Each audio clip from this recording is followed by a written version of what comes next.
क्या नाम है आपका? गुलजार वारिस। कैसे जल गया, क्या हुआ है? वो महाराजगंज में वो विवाद हुआ था, हाँ। तो यहाँ हम लोग शाम कर जो है जब वहाँ से लहरा आए हैं, लोग आए हैं, गोपाल हो रहे हैं बलुइया के, इन्हें लोग जो है फूँक के लगे, तो हम यहाँ लुका गए। उनका अपनी जान में बचाऊँ किसी तरीके से। तो अब गोपाल को जानते थे, बाकी अब उनके साथ में आदमी थे, उनको नहीं जान पाए हम कि कौन कौन थे। तो हम लोगों का जो है कोई मतलब किसी के बारे में बोलते नहीं, राज्य पे रहना है हम लोगों को। कहाँ के रहने वाले हैं? कहाँ के रहने? बंसपुरवा के।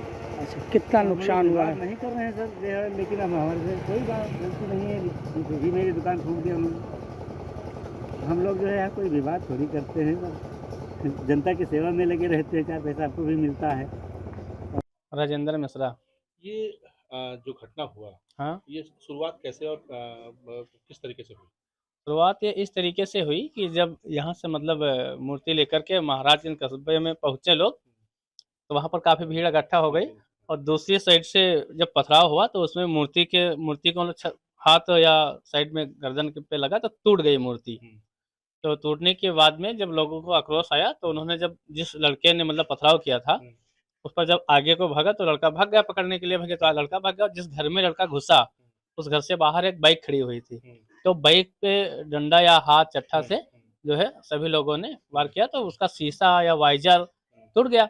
उसके बाद पुलिस जो थी वहाँ पर हरदी थाने की, उसने लाठी चार्ज कर दी, डायरेक्ट लाठी चार्ज कर दी। तो सभी लोग इधर से उधर भागे, तो उसमें हम भी थोड़ा पीछे चले आए तहसील के साइड में। फिर वहाँ से शोर आया कि रामगोपाल मिश्रा को गोली से मार दिया गया है। जब मार दिया गया तो हम जब मतलब रिटर्न वापस जाने लगे तो वहाँ देखे कि जो ऑटो रिक्शा होता है बैटरी वाले रिक्शे पे लाद कर वापस ला रहे थे, तो वहाँ पर हमने रामगोपाल को जो है बाइक पर किस तरीके से एडजस्ट कराकर फिर राजन मिश्रा जो कि भाई हैं उन्होंने जिला अस्पताल लेकर के गए। क्या नाम बेटा आपका? जी, मेरा नाम अखिल कुमार मिश्रा है। ये जो घटना हुई थी, जी, ये पूरी घटना कैसे हुई? जब हमारा मूर्ति का जुलूस निकला महाराज की तरफ से, तो वहाँ पर अब्दुल हामिद के लड़के ने पत्थरबाजी की। जब उसने पत्थरबाजी किया तो लोगों में आक्रोश हुआ। जब हमारे लोगों में आक्रोश हुआ तो फिर जो रामगोपाल मिश्रा जी थे, ये ऊपर की ओर चढ़े, मतलब कि पत्थरबाजी ना हो, बस इनको ऊपर ही खींच लिया गया और फिर वहीं पे इनको अब्दुल हामिद के लड़के ने गोली मार दी। फिर गोली मारने के बाद में इनको ऊपर खींच करके इनके जो पैर के नाखून थे उसको हथौड़ी से तोड़ा। फिर इनके सर पे कांटा से भी वार किया। यहाँ पे भी चोट लगी होगी, आप लोगों को देखे हो क्योंकि कितनी गोली मारी होगी तो आप लोगों को बताने की आवश्यकता नहीं है। फिर जब लेकर मतलब वहाँ पर ऊपर गए तो ऊपर से जब लाश, जो लोग मतलब नीचे से ऊपर गए लाश लेने के लिए, उन पे भी अब्दुल हामिद के लड़के ने झुक्के से फायरिंग की, 2-4 फायरिंग की। इसके बाद में लाश वो लोग देना नहीं चाहते थे, उसको गायब कर देना चाहते थे, उसको वो लोग जलाना चाहते थे, लेकिन वो जला नहीं पाए। जब तक 4-6 लोग हमारे यहाँ से हटे, मतलब उसको जब ऊपर से खींच कर मतलब नीचे जब लाया जा रहा था, उसके बाद भी वहाँ से पत्थरबाजी चालू थी। और जब मतलब हम लोग अंदर बढ़े कि उसको बचाने के लिए, तो जो वहाँ की पुलिस हरदी थाने के एसओ थे, उन्होंने जवाब दिया कि भाई लाठी चार्ज कर दो। पुलिस वालों ने हम लोगों पे भाई लाठी चार्ज कर दी, तो हम लोग आगे नहीं बढ़े, पुलिस वाले हम लोगों को ही मारते थे। जब तहसीलदार को ये बात पता चली तो तहसीलदार जब उनसे बोला गया कि आप अपनी गाड़ी दे दो, इस लड़के को ले जाया जाए अस्पताल हॉस्पिटल, तो उन्होंने बताया कि मैं अगर मेरी गाड़ी लाश ढोने के लिए नहीं है। उन्होंने साफ इनकार कर दिया। कई लोगों से मांगा गया, पुलिस लोगों जो एसओ थाने के, हरदी थाने के, उनसे भी बोला गया भैया अपनी गाड़ी दे दो। वो भी बोले हमारी गाड़ी लाश ढोने के लिए नहीं है, मैं अपनी गाड़ी नहीं दूंगी। इसके बाद में जो हुआ आप लोग जानते हो, बताने की कोई आवश्यकता नहीं है। मेरा नाम वरुण मिश्रा है। ये कैसे घटना हुई थी? घटना क्या, जब यहाँ से जुलूस चला मूर्ति विसर्जन का, तो महाराजगंज कस्बे में जब मूर्ति विसर्जन का जुलूस पहुँचा तो वहाँ पर डीजे का बहुत ही ज़्यादा शोर था और उधर से अब्दुल हामिद के लड़के ने पत्थरबाजी की मूर्तियों पर, और जिससे मूर्ति हमारी खंडित हो गई।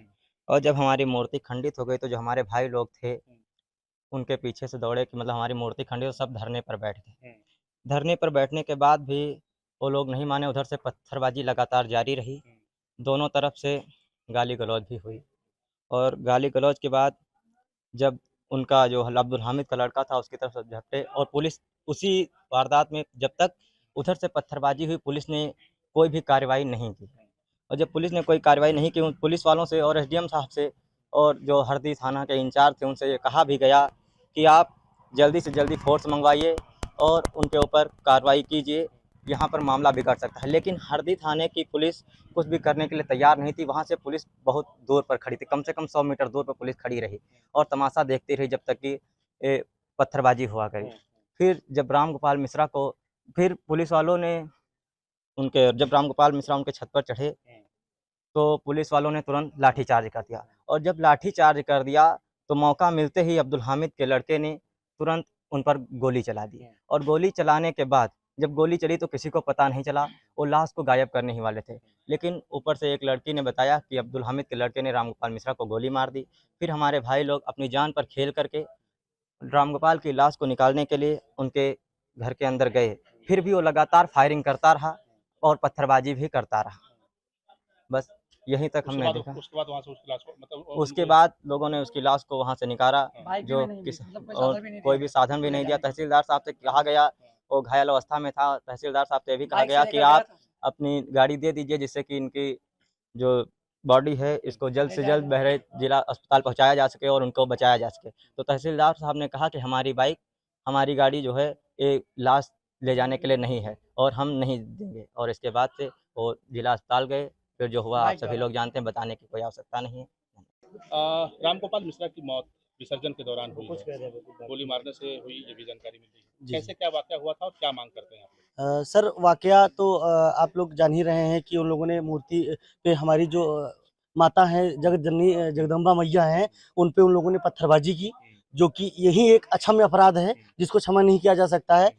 फिर हमारे भाई लोगों ने और हमारा जो छोटा भाई रामगोपाल ने जब वहाँ बोला कि आप लोग ऐसा क्यों कर रहे हो, फिर उन लोगों ने पत्थरबाजी और तेज कर दी, और उसके बाद जब उसने अग्रिम कार्रवाई की फिर उसको खींच ले जा करके, बाकी आप लोग जान रहे हैं कि कितनी गोलियां मारी। हम लोग वहाँ पीएम में भी मौजूद थे और तकरीबन उसको 20 से 24 गोली लगी थी, जो कि अभी पीएम रिपोर्ट हम लोगों के सामने नहीं आई है। जैसे आएगी पीएम रिपोर्ट पता चल जाएगा कितनी गोलियां लगी थी, लेकिन ये आंकड़ा वहाँ देखा जो उस बुलेट्स को देखने से पता चल रहा था कि तकरीबन 20 से 24 गोली लगी थी, जो कि एक जघन्य अपराध है और ये अक्षम्य है।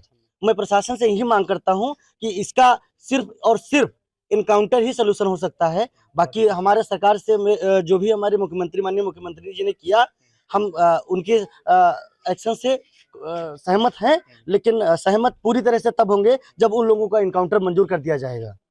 क्या नाम है आपका? धनंजय शुक्ला ये रामगोपाल मिश्रा की मौत हुई है जी। विसर्जन के दौरान उनके ऊपर गोली चलाई गई। जी, कैसे ये वाकया हुआ था और इसको लेकर के कितना आक्रोश है आप लोगों के मन में? आक्रोश तो बहुत ज़्यादा है और हम लोग बहुत दुखित हैं। और रामगोपाल मिश्रा इस जुलूस में शामिल हुए। ये बगल में मंदिर पड़ता है, यहाँ पर पूरा दिन उसने खाना बनाया भंडारे का, और भंडारे का खाना बनाने के बाद में वो गया था जुलूस में, और जुलूस में जब शामिल हुआ तो वहाँ पर गाना बज रहा था। तो गाना बजने पर अगर तुमको इतना दिक्कत है तो तुम लोग भी जुलूस निकालते हो, तुम भी गाना बजाते हो हम लोगों के खिलाफ, और तुम्हारे खिलाफ कोई गाना नहीं था। ना तो रामगोपाल मिश्रा जी ने गाना बनाया था, ना हम लोगों ने बनाया था। गाना गायक कोई और है, तो कैसेट बज रही थी। तो जब बज रही थी तो उसमें उन लोगों ने विरोध किया, पहले तो गाली दिया, उसके बाद में पत्थर फेंका और माता जी का हाथ टूट गया, खंडित हो गया। तो जब भाई हम लोगों की आस्था है, तो आस्था पर जब चोट करोगे तो हम लोगों ने प्रशासन से कहा कि इस पे कुछ एक्शन लीजिए, तो उन्होंने एक्शन नहीं लिया। एक्शन लेने के बजाय और हम लोगों पर लाठीचार्ज करना शुरू कर दिया। तो लाठीचार्ज करना शुरू किया तो भगदड़ मच गई, क्योंकि हम लोग कोई उग्र नहीं थे, सब लोगों ने भाग लिया। और रामगोपाल मिश्रा जो था उसको खींच ले गया अकेले पा करके, क्योंकि वो छत पर चढ़ गया था। ये बात तो सही है, लेकिन ये जान लेने भर की वो नहीं जरूरत नहीं थी। हम लोग ऐसा कभी नहीं कर सकते हैं। तो उसको खींच ले गया अकेले पा करके और ले जा करके उसके ऊपर पूरा सीना छलनी कर दिया उसका, और चाकू यहाँ से मारे यहाँ निकल गया, उसके नाखून निकाल लिए गए। मतलब इतना बेरहमी से उसको मारा कि क्या बताएं, इसका क्या अपराध। इतना मांग करते हैं कि हमको जान के बदले जान चाहिए बस, और खून का बदला खून, और कुछ नहीं। बाकी वो सहायता और ये सब तो अलग की बात है। Thank you. For exclusive and insightful videos, subscribe to our new channel ABP Live Premium.